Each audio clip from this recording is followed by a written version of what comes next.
आज हम कक्षा 10वीं के एक्सरसाइज 6.3 का सवाल नंबर 7 से हल करना शुरू करेंगे। इसके पहले के सारे सवाल आपको हमारे डिस्क्रिप्शन और प्लेलिस्ट दोनों जगह मिल जाएंगे।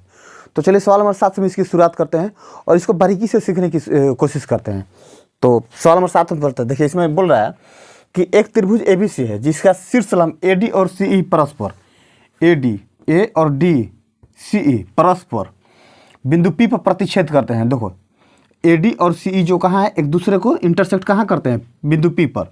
तो दिखाएं कि हमें 4 त्रिभुज समरूप सिद्ध करना है।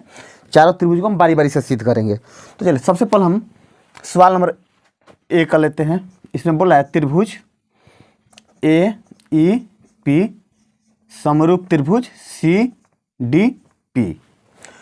AEP मतलब हमारा ये वाला त्रिभुज AEP, ये छोटा वाला त्रिभुज है। अच्छा देखिए AEPE एक है CDP मतलब इस त्रिभुज का और इस त्रिभुज का हमें समरूप सिद्ध करना है। तो देखिए सबसे पहले क्या करेंगे, हम देखेंगे इस त्रिभुज में समरूप के सारे शर्त आपको पता है। तो सबसे पहले हम देखेंगे इस कौन सी ऐसी शर्त है जो इस दोनों त्रिभुज में शामिल है जिससे ये समरूप सिद्ध हो सके। तो देखिए इसमें लिखेंगे हम त्रिभुज AEP तथा त्रिभुज CDP में। देखिए एक तो AEP में और CDP में जो P बिंदु है, दोनों त्रिभुज को जो बनाने में ये P बिंदु जो सहायता कर रहा है, ये क्या है, दोनों त्रिभुज में शामिल है। तो ये तो हमारा एक शीर्षाभिमुख कोण हो गया, दोनों में उभयनिष्ठ कोण हो गया जो दोनों में शामिल है। और एक देखिए इसमें E जो है, E पर 90 डिग्री का कोण बन रहा है। जब इधर 90 का बन रहा है तो इधर भी 90 का ही बनेगा, और इधर 90 का बना तो इधर भी 90 का ही बनेगा। तो एक 90 डिग्री का कोण बराबर हो गया और ये एक हमारा उभयनिष्ठ कोण हो गया। तो जब दो कोण हमारा मिल गया दोनों त्रिभुजों में, तो हमारा ए समरूपता से ये त्रिभुज हमारा समरूप हो जाएगा। तो देखिए लिखेंगे हम कोण AEP बराबर कोण CDP बराबर 90 डिग्री। दोनों पर 90 डिग्री का कोण बन रहा है। अब देखिए यहाँ पर जो बिंदु P है वो दोनों त्रिभुज में शामिल है, तो इसको भी ले लेंगे। कोण CPD बराबर कोण, सॉरी पहले हमें इस हिस्से वाला लिखना चाहिए ना, APE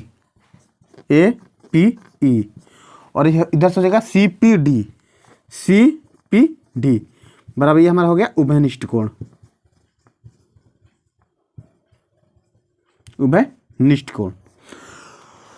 अब इन दोनों त्रिभुजों में दो कोण तो हमारा मिल गया, और जब दो कोण मिल गया तो क्या हो गया, त्रिभुज समरूप हो गया। तो इसको लेंगे हम AA समरूपता से। आप इसे समरूपता लिखें या समरूपता या AA समरूपता से या समरूपता की कसौटी से लिखें, दोनों सेम बात है। क्या जगह में त्रिभुज AEP समरूप त्रिभुज CDP, और हमें यही इसमें प्रूफ करना था। तो ये सवाल नंबर पहला हमारा प्रूफ हो गया। तो आप इसका स्क्रीनशॉट ले लें, फिर हम सवाल नंबर 2 को हल करेंगे। अब हम सवाल नंबर इसी का B को हल करेंगे। इसमें बोला है त्रिभुज ABD समरूप त्रिभुज CBE। एक मिनट थोड़ा सवाल हम देख ले ही है ना जी, ABD CBE। हाँ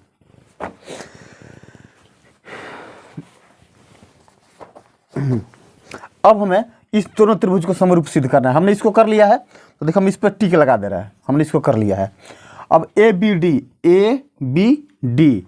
CBE तो सीधा दिख रहा है, ये जो B कोण हमारा है दोनों त्रिभुज में शामिल है, ABD में और CBE दोनों में शामिल है। तो एक तो हमारा मिल गया उभयनिष्ठ कोण दोनों में जो कि शामिल है। अब एक और ढूंढना है हमें। तो देखिए ABD में 90 डिग्री है और CBE में 90 डिग्री है। तो एक तो हमारा 90 डिग्री मिल गया और एक हमारा उभयनिष्ठ कोण हो गया। तो AA समरूपता से दोनों त्रिभुज क्या हो गया, समरूप हो गया। तो इसको हम लिखेंगे त्रिभुज ABD तथा त्रिभुज CBE में क्या लिखेंगे हम, देखिए कोण ए बी डी बराबर कोण ए बी डी बराबर सी बी ई बराबर उभयनिष्ठ कोण।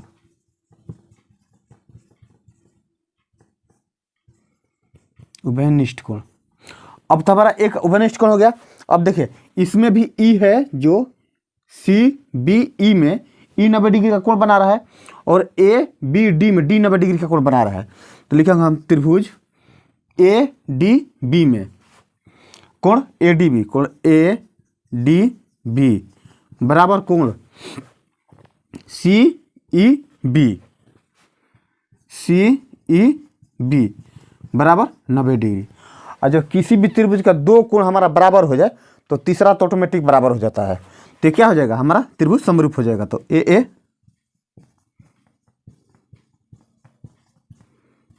समरूपता से त्रिभुज ए बी डी समरूप त्रिभुज सी बी ई प्रूव्ड।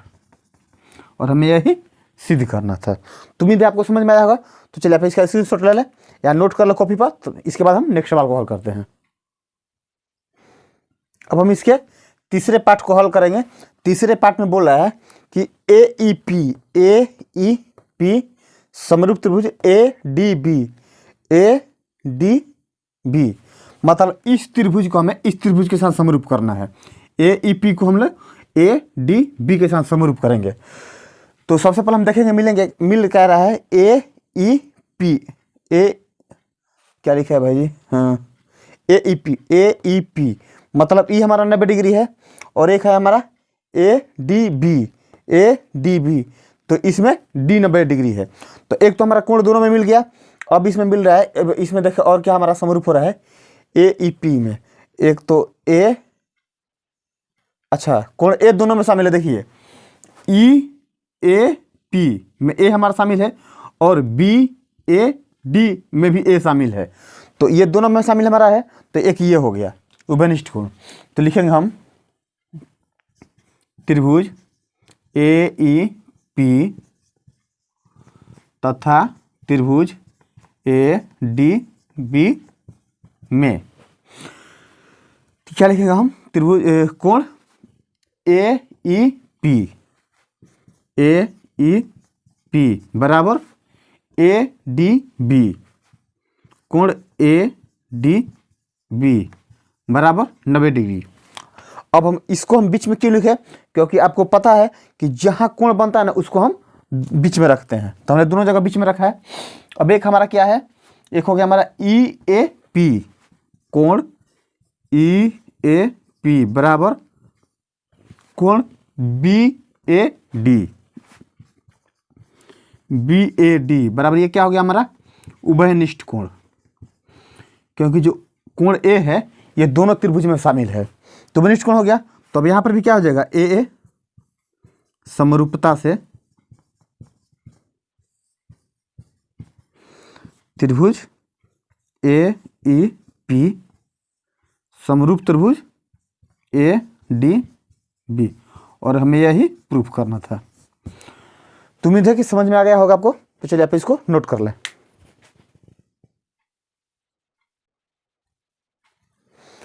अब इसका लास्ट पार्ट है डी नंबर, इसको हम हल करेंगे। इसमें बोला है त्रिभुज पी डी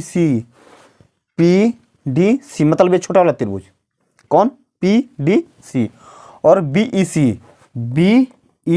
सी मतलब इस त्रिभुज को इस त्रिभुज के साथ, इस बड़े वाला त्रिभुज के साथ हमें समरूप सिद्ध करना है। चलिए करते हैं। त्रिभुज पी डी सी तथा त्रिभुज बी ई सी में कोण, देखिए पी डी सी में जो डी है हमारा कितना है 90 डिग्री है। तो लिखेंगे कोण पी डी सी बराबर कोण, और बड़े त्रिभुज में हमारा कौन सा है सी बी ई में हमारा बी ई सी में हमारा बी ई 90 डिग्री है। तो इसको लिखेंगे हम कोण बी ई सी बराबर 90 डिग्री। एक हमें कोण मिल गया दोनों त्रिभुज से, और एक कोण चाहिए या दो भुजा। अगर उस दूसरे त्रिभुज में मिल जा रहा है तो दोनों त्रिभुज क्या हो जाएगा, हमारा समरूप हो जाएगा। तो देखिए अब हमें 90 डिग्री त्रिभुज, अब देखिए इसमें हम शामिल क्या है, एक है PDC और एक है BEC।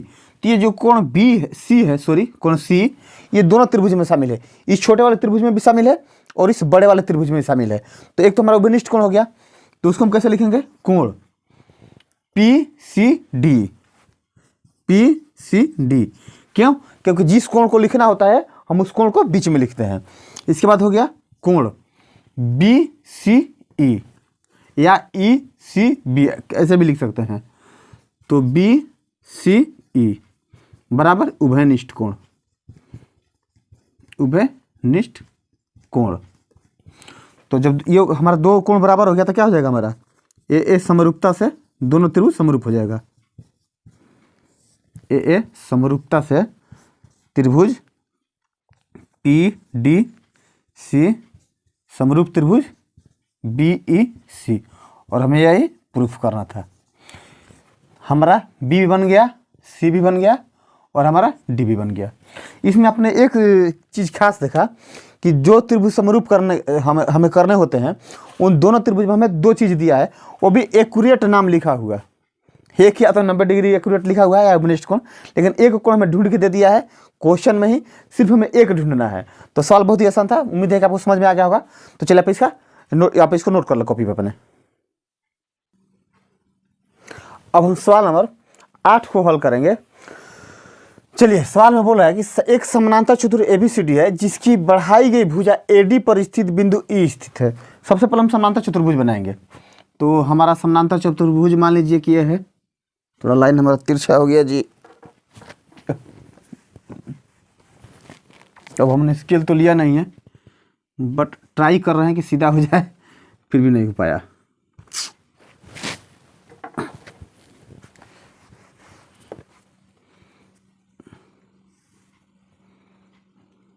ये हमारा एक समानांतर चतुर्भुज हो गया।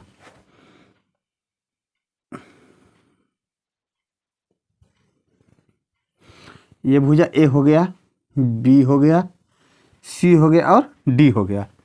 अब इसमें बोला है कि बढ़ाई गई भुजा AD पर स्थित बिंदु E है। AD को बढ़ा रहे हैं तो एक मान लीजिए यहाँ पर बिंदु हमारा E स्थित है।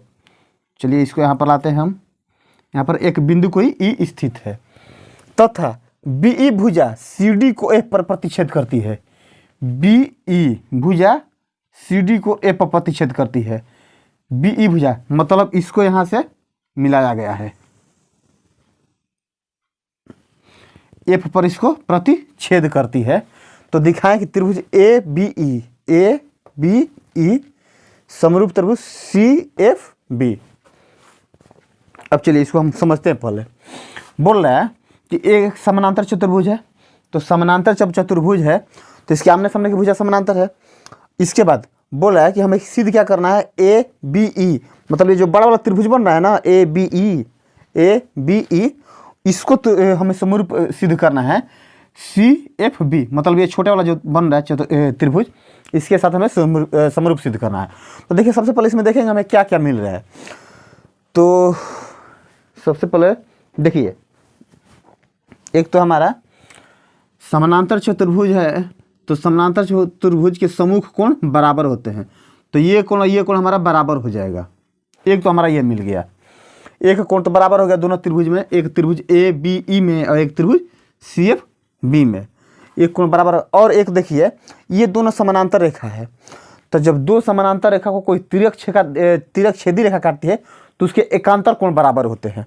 तो देखिए अगर इसको हम AB और CD को अगर समानांतर रेखा मान लें तो इस BF क्या है, इसका प्रतिच्छेदी रेखा है। तो इसका मतलब ये कोण और ये कोण दोनों हमारा बराबर होगा। क्यों, क्योंकि ये एकांतर कोण हो जाएगा। तो चलिए हमारा काम हो गया। लिखेंगे त्रिभुज कौन सा सिद्ध करना है, ABE तथा त्रिभुज CFB में सबसे पहले हम लिखेंगे कोण BAE बराबर कोण FCB। ये हमारा क्या हो गया, ये हो गया समानांतर चतुर्भुज के सम्मुख कोण बराबर होते हैं। तो इसको यहाँ पर लिख लेंगे हम, समांतर चतुर्भुज के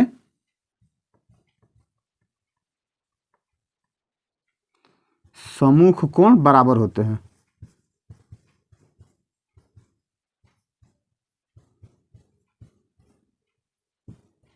बराबर होते हैं।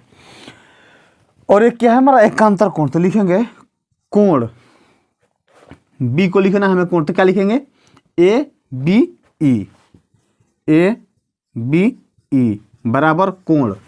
अब हमें एकांतर कोण एफ को लिखना है, तो लिखेंगे सी एफ बी, अच्छा है बी एफ सी भी लिख सकते हैं, तो लिखेंगे सी एफ बी। ये कैसा हमारा हो गया, ये हमारा एकांतर कोण हो गया।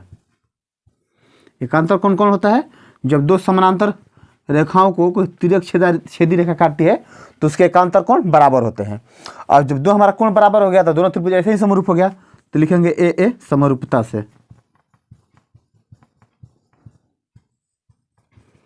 ए समरूपता से त्रिभुज ए बी ई समरूप त्रिभुज सी एफ बी, और हमें यही प्रूफ करना था। तो आई होप कि आपको जरूर समझ में आया होगा। तो सवाल बहुत ही आसान था, तो चलिए आप इसको नोट कर लें।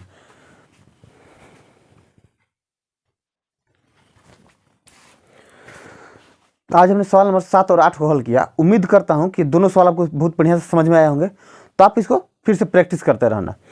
एग्जाम आपके नज़दीक आ रहे हैं तो आप जम के मेहनत करते रहना। कम से कम 2 घंटे मैथ बनाना, बाकी के सब्जेक्ट भी कम से कम 1 घंटे पढ़ते रहना। तो चलिए आज के लिए बस इतना ही रखते हैं। ठंड से बच कर रहना। तो आज के लिए बस इतना ही रखते हैं। नेक्स्ट टाइम आपसे मिलते हैं, तब तक के लिए धन्यवाद।